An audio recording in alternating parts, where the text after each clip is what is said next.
Alors bonjour à toutes et à tous, bienvenue sur dailyfx.fr, bienvenue au premier Wall Street Insider de l'année 2016. Vincent Gann pour vous retrouver, nous sommes le lundi 4 janvier 2016 et les marchés actions américains testent des seuils importants. Vous le connaissez, l'indice S&P 500 teste le seuil des 2000 points, un seuil qui tient depuis l'automne dernier, qui a tenu en dépit du premier relèvement du taux d'intérêt des Fed Funds le 16 décembre dernier, dont la traduction technique se trouve précisément à 17 100 points sur le dos. Les marchés actions au sein de la zone euro sont sous pression. Shanghai a perdu 7% pour la première séance de l'année. Les marchés actions européens ont donné des signaux de vente ce matin.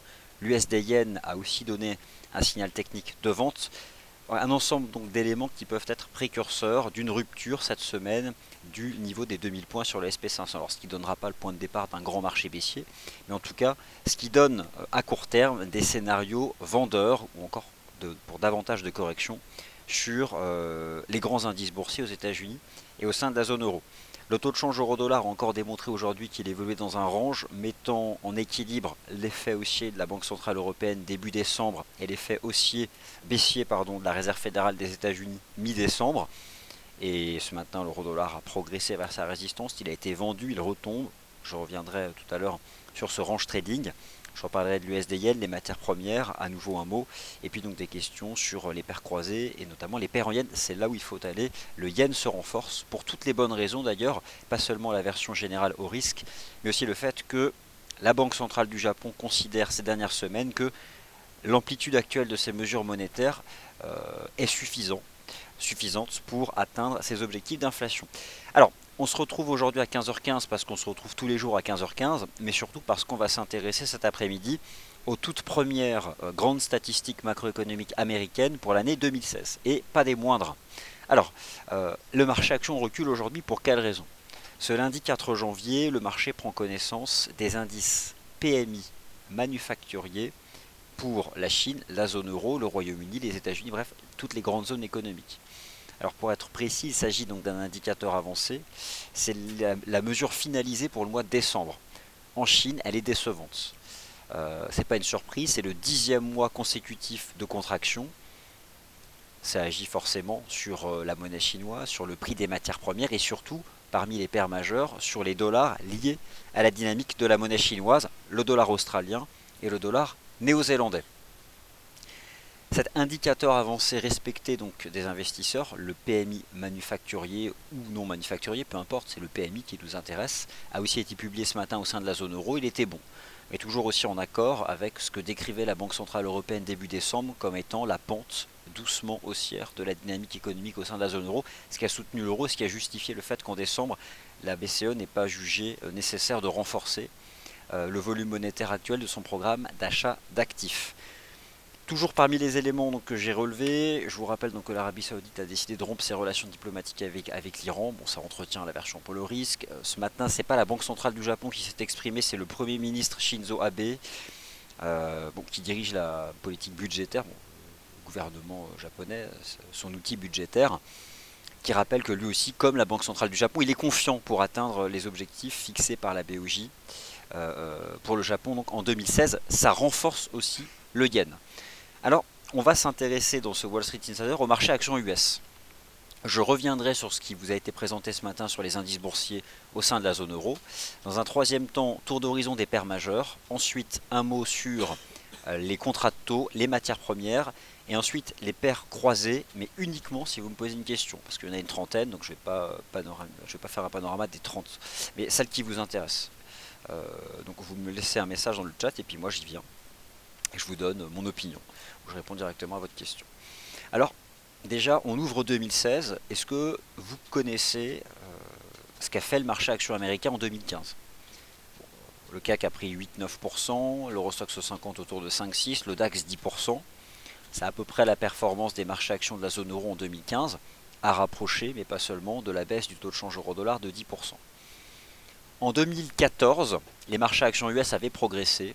En 2015, concrètement, à part le Nasdaq, à part le compartiment technologique américain, il y a eu beaucoup d'introductions en bourse sur le compartiment technologique aux États-Unis en 2015, mais à part ça, les marchés actions US n'ont rien fait. Le Dow Jones a perdu 2% l'année dernière, le SP500 est à 0, et les indices Nasdaq, ils ont gagné 5 à 6%. Donc, le marché actions américain a connu en 2015, année d'un retour, en tout cas du point de départ peut-être d'un cycle haussier des taux d'intérêt aux États-Unis, une année blanche et démarre l'année donc en repli sur des thèmes qui sont très proches de ce qui était déjà des thèmes d'inquiétude l'année dernière, la Chine, le fait que le ralentissement économique en Chine n'ait pas encore trouvé de plancher, et c'est toujours les mêmes compartiments qui reculent, l'énergie, les matériaux de base, et au contraire les titres qui résistent sont ceux de la consommation discrétionnaire, le secteur le plus symptomatique de cette consommation discrétionnaire étant l'automobile. Prenez le CAC 40 en 2015, Renault, Peugeot sont les deux meilleurs performeurs du CAC 40. Donc 2016, avec sa première session aujourd'hui, s'ouvre à l'image de ce qui s'est passé en fait du schéma de 2015. Voilà donc pour l'introduction. Maintenant passons au vif du sujet, les graphiques et les stratégies de trading. Le taux de change, le SP500, vous l'avez sous les yeux. Alors, vous avez ici tout ce qu'a fait l'indice S&P 500 depuis l'été dernier, donc un semestre, décomposé en bougies japonaises en données 4 heures. Il y a un niveau de prix qui me semble intéressant d'observer ici. Il a l'avantage d'être rond, c'est le niveau des 2000 points. Les 2000 points, niveau qui a été dépassé au début du mois d'octobre, alors que le marché se projetait sur une extension du programme de quantitative easing de la BCE, était à l'époque la ligne de coup d'une structure en double bottom sur 1875 points. Le marché a accéléré et s'est approché à nouveau de ses sommets historiques, les 2137 points du SP500 étant des sommets historiques. Le marché a construit depuis octobre dernier un range trading qui a pris la forme d'un triangle rectangle légèrement descendant, mais ce qui est intéressant, c'est que la base de cette figure latérale correspond au point près à la ligne de coup du double bottom de l'automne dernier, et on retrouve à nouveau le rôle des 2000 points. Suite à la publication de l'indice PMI manufacturier de la Caixin au mois de décembre, encore très décevant, 10e mois consécutif de contraction, Wall Street ouvre donc en baisse et le marché là vaut 2008 points. Donc je zoome, regardez sur quel niveau de prix est le SP500, autant vous dire que c'est un énorme niveau. Donc là le SP500 il est sur support, on ne peut pas adopter une stratégie de vente sur un niveau de support. Quant à envisager une stratégie de reprise du SP500 sur ce niveau, en intraday, c'est quelque chose qui se justifie pour une seule raison, c'est que c'est un niveau de prix qui permet de gérer son risque. Et autant vous dire que si le SP500 devait à nouveau basculer sous les 2000 points, on serait dans un scénario potentiellement très différent de celui du 16 décembre. Suite au premier relèvement du taux d'intérêt des Fed Funds, le marché a tenté de casser le niveau des 2000 points. Il ne l'a pas fait. On revient violemment dessus pour la 1, 2, 3, 4e fois. Autant vous dire que c'est la 4e fois qu'on revient fortement sur ce niveau de support. La probabilité que ce niveau relance définitivement la tendance haussière est beaucoup plus faible. Alors lorsque je vois l'Eurostoxx 50 se maintenir sous les 3000 points, lorsque je vois l'USD Yen casser des supports, eh bien je vais pas vous cacher le fond de ma pensée. Je pense que le SP500 menace de casser le support. Tout simplement. Je pense réellement que le SP500 menace de casser le support. Mais on est là sur le support. Ce qui fait que sur un tel niveau de support, une seule stratégie. Il y a deux choix en fait. Le premier choix est de ne rien faire, parce que vous craignez sa rupture, et dans ces cas-là, on attend la rupture, le niveau change de statut, devient un niveau de résistance, puis se vend en gérant son risque avec l'ordre de stop au-dessus de ce qui pourrait être bientôt une résistance. En intraday, le niveau peut tenir, on vaut 2007, peut-être que ça peut... voilà. Ça va dépendre des chiffres de 15h45 et de 16h. Autant vous dire que le SP500 ne va pas casser le niveau avant la publication des statistiques qui nous intéressent et qui sont celles attendues à 15h45 et 16h. Alors, à 15h45, c'est l'indice PMI manufacturier de Markit. Markit, c'est une société qui édite des indicateurs de conjoncture économique, elle est respectée. C'est une société anglaise, Markit, une société britannique. Alors, on se sert de ces indicateurs pour la zone euro, pour l'Europe de manière générale, pour la Chine.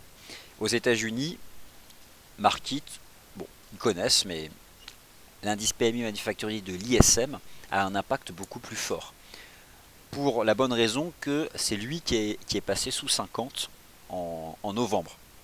Bon, on attend donc le chiffre pour le mois de décembre, et ce chiffre sera publié à 16h. En fonction de cet indice PMI manufacturier, le SP500 rebondira à nouveau sur les 2000 points, et on peut parfaitement rester dans ce range, hein. On peut continuer de développer ce triangle chartiste pendant un certain temps. Il y a la place. Rien ne... ça peut tout à fait tenir aujourd'hui.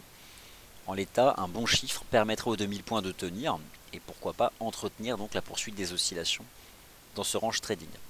Alors, je ne sais pas si vous vous souvenez, si vous avez suivi la semaine dernière la vidéo où je vous ai présenté donc ma méthodologie de trading. Si ce n'est pas le cas, vous avez la vidéo sur notre chaîne YouTube DailyFX France, où j'ai pris 1 heure pour bien détailler ma méthodologie de trading.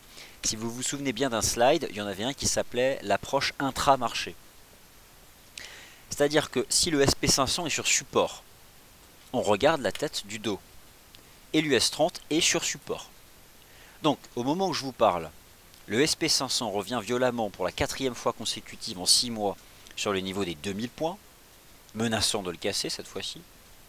Et le Dow Jones revient pour la 4e fois sur un important support aussi à 17 090 points. Alors, si vous vous intéressez au marché action américain, il y a 2 niveaux à suivre impérativement. C'est donc les 2000 points du SP500 et les 17 090 du Dow. La moindre cassure sur la base d'une clôture H4 donnerait le signal de vente d'un repli du Dow en direction des 16 705 points. Bon, pour l'instant, c'est pas fait, hein. Mais en tout cas, voilà. C'est ça dont vous devez avoir confiance à l'ouverture des marchés actions US. Le SP500 et le Dow testent des seuils décisifs. Alors, il y avait une autre dimension de ma méthode d'analyse qui était l'approche intermarché. Jouer, optimiser son étude en utilisant les grandes corrélations, en utilisant les corrélations connues entre les grandes classes d'actifs. L'USD Yen a ce rôle. Si vous regardez la corrélation historique entre le taux USD Yen, le SP500, le DAX et l'US30, vous allez voir que cette corrélation, elle est positive et elle tend vers 1. Le taux USD Yen a cassé un important support à 120 yens. Alors la question que je me pose, moi, c'est est-ce que cette cassure des 120 yens sur le taux USD Yen, et je vous ai donné ce matin mon objectif de cours pour la semaine à 118,06, je vise cette semaine 118,06, et je pense que si on remonte à 119,50, ou si on fait un pullback parfait à 120, il faut adopter une stratégie de vente. La question est donc, est-ce que la cassure des 120 yens est annonciatrice de la cassure par le SP500 du niveau des 2000 points et la cassure donc du niveau des 17 090 par le Dow. Ça fait partie des choses possibles. En tout cas, le taux USD Yen, cet après-midi, le Yen, on sait qu'il se renforce, pour toutes les raisons que nous connaissons. À l'ouverture de la session US, c'est la partie dollar américain dans l'USD Yen qui va agir. Un PMI manufacturier solide supérieur au consensus peut permettre à l'USD Yen d'entrer en reprise technique et d'effectuer un pullback sur du 120, 119,50, ce qui serait selon moi une bonne opportunité pour adopter une stratégie de vente. Au contraire, un PMI manufacturier qui confirme sa mauvaise dynamique pour celui en tout cas proposé par l'ISM, enfoncerait davantage le taux de change USD Yen. Donc concrètement, le chiffre est mauvais. On peut shorter sur cassure des récents plus bas, objectif 118, mais j'aime pas ces stratégies de cassure dans le sens de la tendance. Je préfère les pullbacks dans le sens de la tendance. On forme un range à court terme, entre 118,70 et 119,30. Et on n'a pas encore assez d'éléments pour savoir si on construit une phase de transition latérale avant d'aller ensuite vers de nouveaux plus bas. On n'a pas là encore assez d'informations. Mais je conserve ma conviction que ce marché cette semaine peut retomber à 118.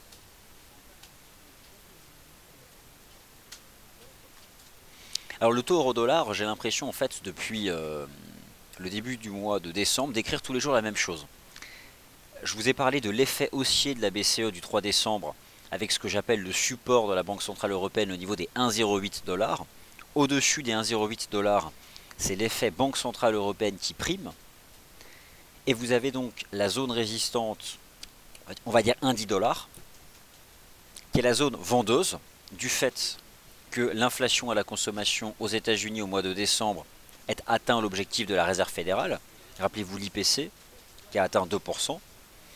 Et aussi la résistance des 1,10 $ qui reflète un niveau de prix vendu du fait du premier relèvement par la Réserve fédérale du taux d'intérêt de ces Fed Funds.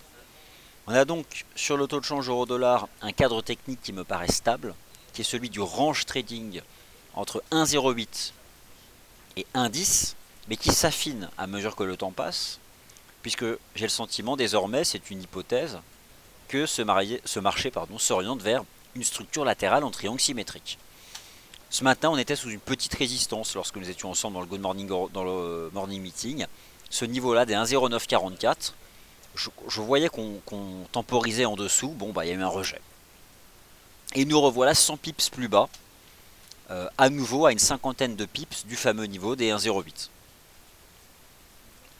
Donc, en l'état, tant que ce range trading se poursuit, on peut toujours en acheter les supports et shorter les résistances. Bon, vous l'avez compris, moi ce qui m'intéresse c'est le renforcement du yen. Je vous ai proposé la semaine dernière une stratégie de vente sur le GBP yen dont je suis très satisfait. Le marché a perdu 600 pips depuis. Je ne sais pas si parmi vous, certaines personnes sont encore en position ouverte sur le GBP yen. La livre sterling elle est sous pression. J'en reparlerai du GBP USD qui est en train de tester et qui n'est pas loin de ses plus bas de l'année 2015. Je me souviens qu'Atin ce matin qui me montrait une stratégie de vente sur le GBP USD, on en parlait ce matin. J'ai confirmé que je pensais toujours qu'on pouvait retomber vers un 46,50. Il me semble que parmi vous, quelqu'un ce matin dans le morning meeting a partagé une des positions de trading en live prises lorsqu'on est revenu tester cette oblique. Bon, le marché a chuté, donc c'est bien pour cette personne-là. Dans tous les cas, la première résistance en données journalières, là ça peut vous paraître tracé n'importe comment, mais c'est une résistance d'horizon de temps supérieur qui a donc cet aspect-là sur le H4. Mais la première résistance, c'est 1,4826 $. Le GBP USD, depuis la cassure des 1,50 $, a donné un signal de vente. L'équilibre des forces avec le dollar US est révolu. La cassure des 1,50 a donné le point de départ de cette baisse, qui là se traduit par une définition classique de la tendance, une succession de creux et de sommets descendants. Première résistance, 1,4826 $. Tant que le marché se maintient sous sa première résistance, le GBP USD reste baissier.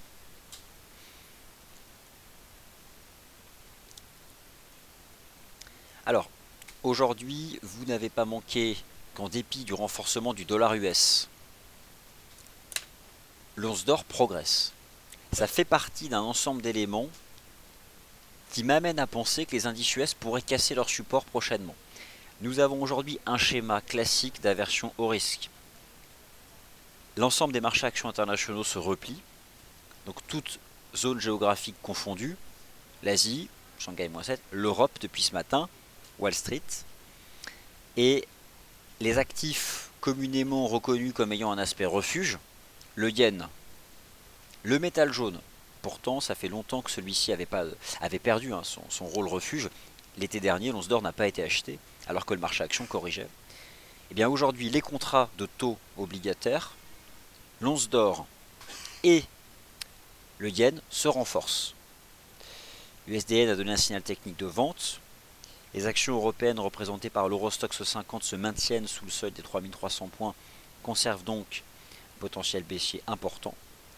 Je constate comme vous le positionnement actuel du SP500 sur un solide support à 2000 et du Dow sur un solide support à 17090. Quatrième test en l'espace de 6 mois. Ce quatrième test menace d'être celui de la rupture. En tout cas, c'est ce que m'indique un certain nombre d'éléments intra et intermarché. Donc voilà, c'est le niveau qu'il faut avoir en tête. On aura peut-être un début de réponse lorsque les chiffres de 15h45 et de 16h seront publiés. Donc ne cherchez pas aujourd'hui à faire un lien en termes de corrélation entre l'évolution du prix de l'or et la dynamique générale du dollar US, même si le dollar devait exploser par exemple avec un bon indice PMI manufacturier, cela pourrait maintenir l'once d'or sous la résistance des 1080, parce que ce marché a bien remonté. Ce que vous indique aujourd'hui uniquement la direction du XAU-USD, la direction du Bund. Le Bund se renforce, les taux obligataires chutent au sein de la zone euro. Et si ces taux obligataires chutent, c'est parce qu'il y a des capitaux qui quittent le marché action pour s'investir sur les contrats de taux. Ainsi que le renforcement du yen, que vous pouvez voir simplement à travers des cassures de support sur les paires en yen. Si les paires en yen reculent, de concert et fortement, c'est le yen qui se renforce. Bon, c'est ce que j'appelle le schéma baissier pour les actions sur le marché. Donc je me méfie et je mets en avant le risque de cassure du SP500 et du Dow à Wall Street. Alors, dans un tel contexte, là où il y a du directionnel à attraper, c'est du côté du yen japonais, donc du côté des paires en yen. Elles sont toutes baissières, ces paires en yen. Ma préférence a toujours été au GBP yen, mais l'USD yen a aussi donné un signal de vente en cassant les 120. L'euro yen, moins intéressant.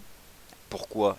Parce que l'euro GBP lui s'est repris, que l'euro n'est plus baissier depuis la Banque Centrale Européenne du 3 décembre. La UD yen, l'AUD, en lien avec la monnaie chinoise, les statistiques chinoises, se replie. L'AUD USD a un potentiel de baisse. Le yen se renforce. L'AUD yen est un bon véhicule aussi pour une stratégie de vente. Voilà un peu comment toutes les choses s'organisent. Donc, à court terme, l'once d'or s'est bien repris depuis la fin du mois de décembre. Attention, les 1080, c'est une résistance. Donc, c'est clairement un objectif de cours. Quand est-ce que ce marché a donné un signal d'achat? Je vais être extrêmement précis avec vous. Vous avez sous les yeux les chandeliers en données horaires. L'once d'or a donné un signal d'achat ce matin à 6 h du matin, heure de Paris. Cassure technique à la clôture horaire ce matin à 6 h. Donc à l'ouverture de la session européenne, lorsque les capitaux de la session européenne sont arrivés sur le marché, l'once d'or a cassé une résistance. C'est à ce moment-là que les indices boursiers de la zone euro, en première cotation sur les marchés à terme, cassaient des supports. Mais je dirais que cette cassure de résistance ce matin sur l'once d'or, alors on peut envisager quelque chose, un mouvement en 3 temps. Une jambe, une conso, ok, imaginons ce mouvement en 3 temps.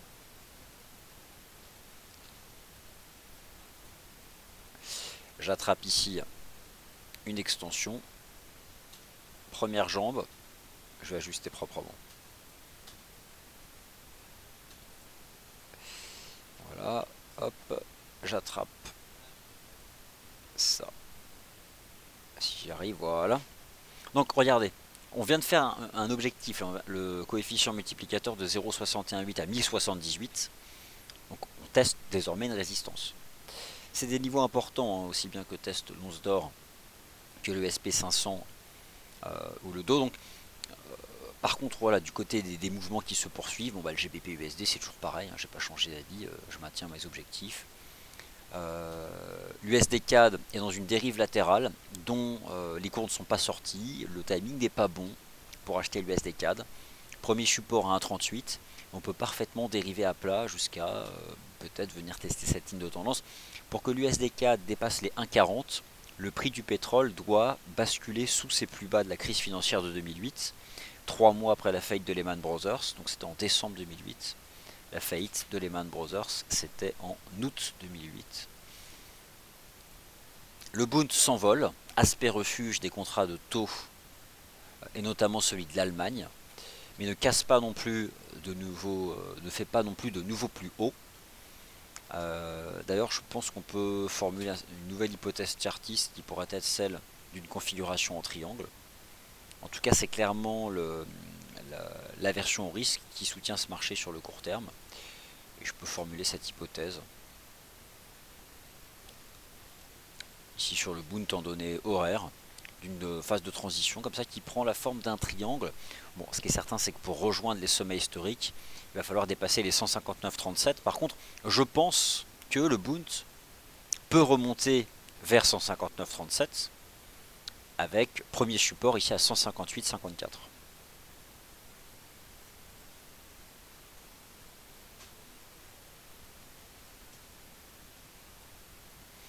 Le dollar était sur support ce matin, il a rebondi. Donc dans 3 minutes, on va prendre connaissance de l'indice PMI manufacturier de Markit, c'est pas le plus important. Je jette un œil à vos premières questions. Alors, une question de Arbre Jean, donc une capture d'écran d'une de ses positions de trading. qui est une position vendeuse sur l'euro-dollar à un bon prix, j'ai le sentiment. Donc c'est pas mal, hein. Position vendeuse qui a dû être prise vers 1,0910. Donc vous êtes gagnant d'une soixantaine de pips. C'était pas réellement une résistance, mais bon. En tout cas, on a rejeté sous la vraie résistance des 1,0944. Donc c'est une position de trading en gain, donc c'est forcément une bonne position. Bonjour Seb, ATCAC, ravi aussi. Alors tout à fait, Seb rappelle quelque chose d'hyper important, c'est les fameux 2000 points du SP500. Bon, là on les travaille, si ça casse, c'est fini. Moi c'est vrai que lorsque je regarde la montée de concert des actifs à l'aspect refuge, mais surtout lorsque je regarde les signaux de vente donnés sur les paires en yens, à savoir les signaux d'achat donnés sur le yen, en lien avec son aspect refuge, me fait craindre la cassure par le SP500 des 2000 points et la cassure par le dos des 17 090. C'est pour ça que ce quatrième test de 2000 points, j'ai pas envie de le mentionner comme un solide niveau pour un point d'achat. Mais bon, de toute façon, ce niveau est tellement important que la clôture D1 de ce soir donnera la réponse.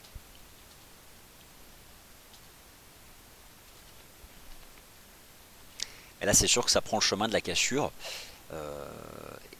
Et le yen et le comportement général des actifs à l'aspect refuge aurait peut-être eu à nouvelle fois ce rôle précurseur. Moi, techniquement parlant, je pense que l'USD-yen peut perdre 100 pips de plus. Par contre, est-ce qu'il passe d'abord par le pullback à 120? Ça va dépendre des indices PMI manufacturiers pour les États-Unis. Alors, je mets le dollar américain ici, l'US dollar index en plein écran en H4 pour simplement constater avec vous l'impact des chiffres US.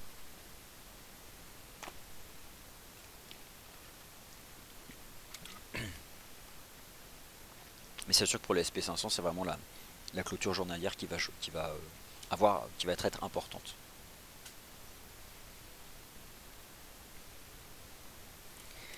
Alors, les chiffres vont sortir.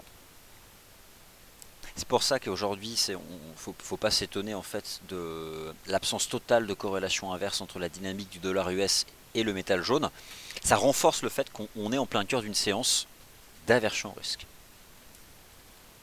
Alors, deux indices PMI. Le premier, 15h45. Moins important, moins suivi par les investisseurs américains. Je vais me mettre en données horaires pour avoir quelque chose de propre. Bon, réaction, pas d'hyper-réaction du côté du dollar américain. Le chiffre légèrement supérieur aux attentes, 51,2. Bon. Le marché envisageait 51,1. Donc le PMI manufacturier selon Markit est globalement conforme au consensus. Donc on a un premier chiffre qui va entretenir la tendance haussière du dollar américain ce jour. Mais cette tendance haussière du dollar américain ce jour, vous ne la voyez pas sur l'USD-Yen parce que le Yen se renforce davantage. Donc, US dollar index reste haussier, ce qui va entretenir l'avancée du dollar américain face aux devises européennes. Le meilleur choix reste la stratégie de vente du GBP USD jusqu'à ses plus bas d'année 2015. Le taux de change euro-dollar étant dans un range trading, le marché a rejeté dans la partie haute du range trading, il rejoindra la partie basse. Peut-on réenvisager un test par l'euro-dollar du niveau des 1,0820? Je le pense. Je pense que c'est tout à fait possible. À moins là d'avoir à 16h un très net dérapage du PMI manufacturier selon l'ISM. Celui de Markit est bon. Voilà, première étape, première statistique à suivre. Celui de Markit est de qualité. Donc, en un coup d'œil, le GBP USD. Je vais vous remontrer en données journalières pourquoi les 1,4826 sont la première résistance. Voilà. Alors, 1,4826, c'est simple. Hein. Je prends ce dernier cours de clôture qui était la cassure. C'était 1,4826. Voilà. Puis il a été brisé. Il a été cassé le 29 décembre. Pullback sous la forme d'un doji. Rejet le 31. Et donc on est dans le sillage de ce signal technique de poursuite de la tendance baissière donné le 31. Je confirme donc l'engagement de cette cible à 1,4650 sur le taux de change GBP-USD. Autre chose, moi qui avais fini de me convaincre sur le GBP-USD, si vous vous souvenez de ma méthodologie de trading, j'étudie aussi l'évolution l'approche contrarienne en fait des marchés financiers. Je mets en rapport l'évolution d'une tendance des prix avec l'évolution du positionnement des capitaux des traders particuliers. Plus le prix du GBP-USD baisse, plus le pourcentage des traders particuliers à l'achat se renforce. C'est un facteur baissier. Du fait du biais contrarien des traders particuliers de manière générale, et d'autre part de la théorie des réservoirs de capitaux. Le réservoir des vendeurs est presque à ras-bord. Lorsqu'un réservoir est à ras-bord et qu'on le remplit davantage, il ne peut que se vider, ce qui entretient la tendance baissière du GBP-USD. Donc c'est cette conjonction en fait, d'éléments techniques qui m'invite à défendre la baisse de ce marché depuis la cassure des 1,50 $.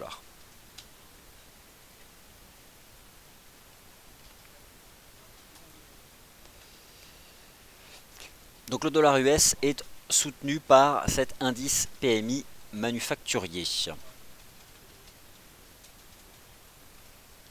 Le SP500 travaille ses 2000 points. Vous savez, il ne faut pas se fier à ce que fait le SP500 maintenant. Regardez ce qu'il avait fait en pleine séance le 15 novembre. Pire, regardez ce qu'il a fait le 14 décembre, 2 jours avant la Fed. Regardez ce qu'il a fait 24 heures après la Fed. Mais au final, en données journalières, ça n'a jamais cassé. On va le mettre précisément au niveau des 2000. Voilà. Au final, regardez le niveau en données journalières est intact. Mais regardez le chandelier journalier du jour. On n'a pas eu un retour comme ça sur 2000 points depuis très longtemps. Les précédents retours étaient beaucoup plus progressifs et construits. Et d'ailleurs, ils étaient rapidement neutralisés, ici par un avalement haussier, ici par une ligne pénétrante haussière, ici par une mèche basse, pas vraiment un marteau. Bon. En l'état, aujourd'hui, si on clôture à 2000 points, on n'aura pas la réponse. Demain, on en saura davantage. On clôture aujourd'hui sous 2000. Eh bien, le SP500 reviendra travailler 1950, 1920. C'était les 16 700 du Dow Jones. Mais en l'état, on n'a pas la réponse maintenant. Et le PMI manufacturier de Markit est une statistique trop faible pour son influence aux États-Unis pour agir. Regardez en H4, je zoome depuis le 14 décembre. Vous voyez le niveau des 2000, là on est pile poil en train de le travailler.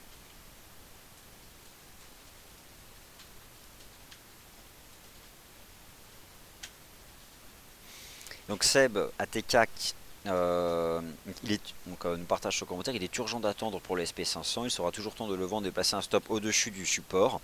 Et c'est tout à fait d'accord. En tout cas, je n'achète pas le support. Ça, c'est clair. Voilà, on partage à peu près la même opinion. C'est-à-dire qu'on voit bien on voit bien l'importance du niveau, mais un quatrième retour fait douter. Et donc, je vois deux stratégies possibles. La confirmation que le niveau tient. Et dans ces cas-là, pas de problème. On peut remonter chercher le haut du range, ou carrément la cassure, ce qui ouvre un potentiel de baisse dans le sillage de ce qu'on observe du côté des paires en yens.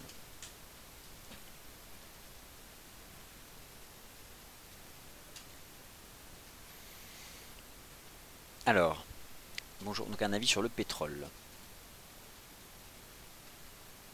Alors, le pétrole, je vais vous montrer moi Lucas Oil.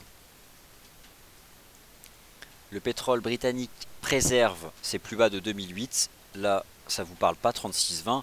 Vous pouvez vous demander qu'est-ce que c'est que ce niveau des 36,20 $ qui n'est pas propre. C'est un niveau parfaitement propre. Je passe en chandelier hebdomadaire. Regardez, il s'agit précisément du plus bas de décembre 2008. La semaine du 27 décembre 2008. Le plus bas de la crise financière, avec réaction haussière à l'époque. Regardez donc, à l'époque, on avait fait des belles mèches basses hebdomadaires. Voilà ce qu'on fait en weekly depuis 4 semaines. On est posé dessus, mais le niveau tient. Tant que les 36,20 tient, le pétrole anglais, là, celui de la mer du Nord, peut remonter à 40, voire 42,20, qui serait la première résistance weekly. Et c'est lorsque je vois le prix du pétrole tenir pour le moment ses plus bas de décembre 2008 que je pense que l'USD4 peut encore temporiser sous les 1,40.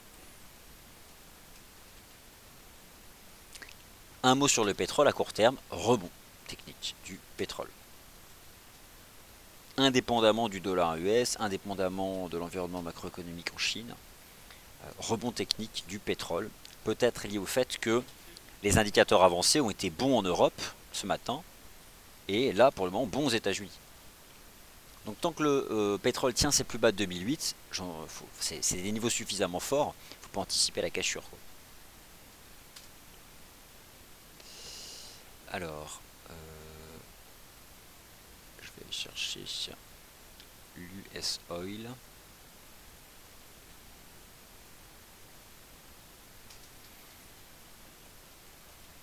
Bon bah l'US Oil, lui, ça fait longtemps qu'il était passé, enfin, il a fait une petite incursion sous ses plus bas de 2008. Là, il se reprend légèrement. Je repasse juste dessus en données journalières. On a fait une jambe de reprise, là on fait un range. On pourrait faire aussi une reprise en 3 temps. Je pense que le brut US peut se reprendre en direction des 40 $. On voit bien de toute façon que ça. Alors, on a ici le précédent sommet en cours de clôture plus bas à 38,07. Bon, je pense que c'est davantage sur ce niveau de prix que le marché va se concentrer, sur le niveau des 39,87, 40 $. Il n'y a pas, après étude des indicateurs de momentum, de bon timing pour vouloir le vendre maintenant. Je pense qu'à court terme, le prix du pétrole peut remonter.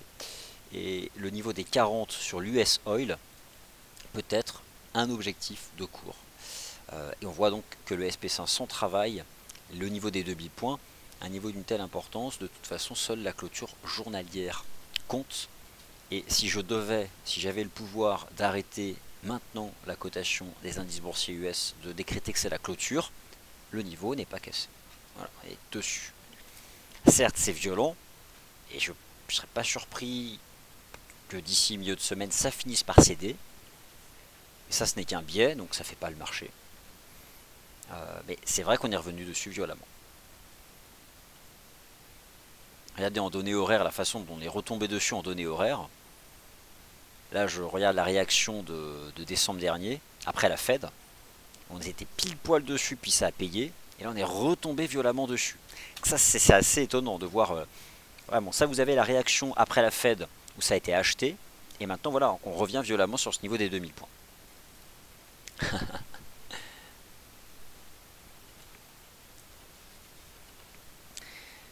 Alors, donc à 16 h, l'indice PMI manufacturier de l'ISM. Je vais vous montrer un histogramme. Le voici. Voici en l'état l'indice qui a fait parler de lui en novembre. PMI manufacturier Market, le rapport donc de l'ISM sur le secteur manufacturier, qui est passé sous 50 pour la première fois depuis je ne sais plus combien d'années. Ce qui avait fait à l'époque dire que jamais la Fed oserait relever ses taux. Elle l'a fait. Elle l'a fait. Donc il y aura un impact sur le dollar US.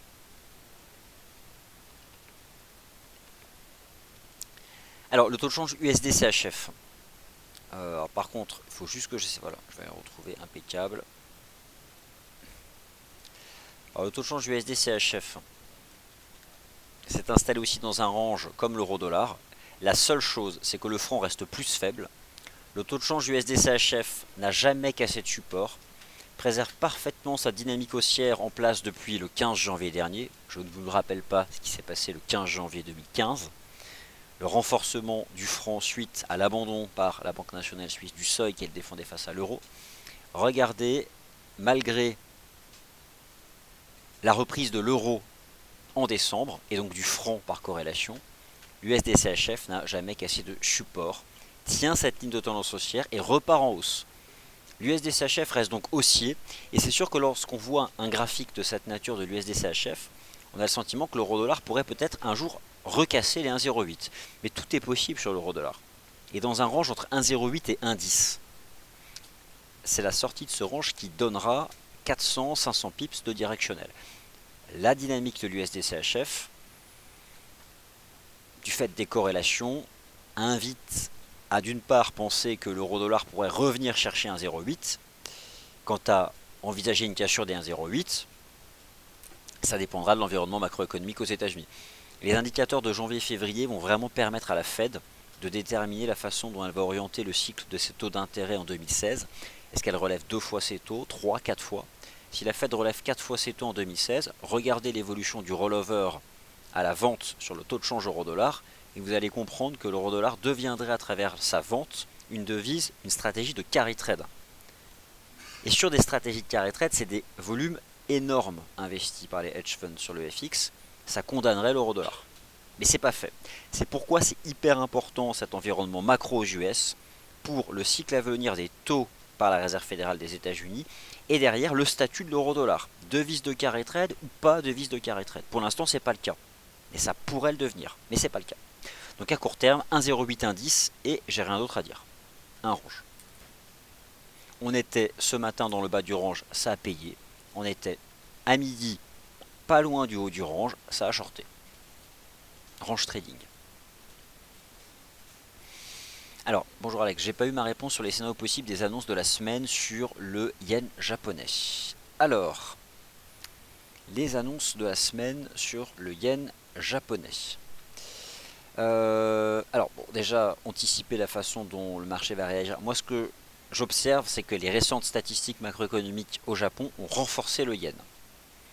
Aujourd'hui, je vous pose la question, cher Alex, connaissez-vous aujourd'hui la statistique qui est sortie au Japon? Elle est de bonne qualité. L'indice PMI manufacturier au Japon a battu le consensus. Ça alimente l'approche de Aoriko Kuroda et de Shinzo Abe, qui est de dire que 2016, c'est vraiment l'année où le Japon s'éloigne pour de bon de la déflation. Mais rien n'est acquis. En tout cas, jusqu'à présent, ça a renforcé le yen. Cette semaine, les statistiques en provenance du Japon, honnêtement, à part celle qui a été publiée ce matin, elles ne sont pas très importantes les autres cette semaine. Et le chiffre était bon. Donc ça a renforcé le yen. Donc plutôt, pour vous répondre, de la hausse sur le yen.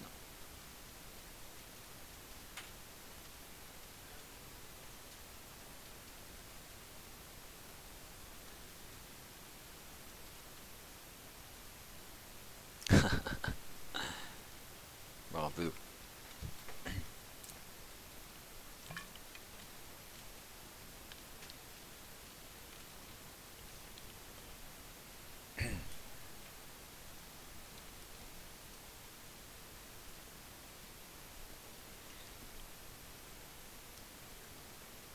Alors.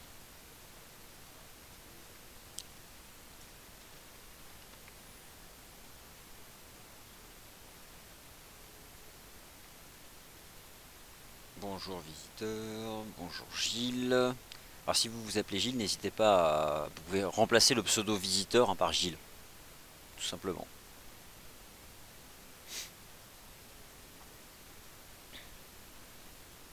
C'est la meilleure chose à faire.